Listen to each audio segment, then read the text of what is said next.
दोस्तों कुछ लोग सोचते हैं कि आखिर मोनू अलबेला खेसारी लाल यादव जी के नाम पे गाना क्यों गाते हैं, खेसारी लाल यादव जी के नाम पे गाना क्यों गाते हैं और पवन सिंह के नाम पे गाना क्यों नहीं गाते हैं।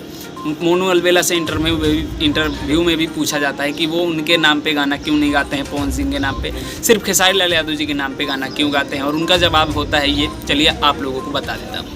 दोस्तों मोनू अलबेला का कहना है कि खेसारी लाल यादव जी एक ब्रांड है, उनका नाम ही काफ़ी है भोजपुरी इंडस्ट्री में बवाल करने के लिए। जिनके नाम पे वो सिर्फ गाना गाते हैं वो 100 मिलियन क्रॉस कर जाता है, जो कि अभी खेसारी स्टाइल में जो गाना गाए थे उनके नाम पे खेसारी और कई सारे गाना हैं, फिल्म हम देखम खेसारी के, जो कि वो बहुत ज़्यादा सुपर हिट रहा।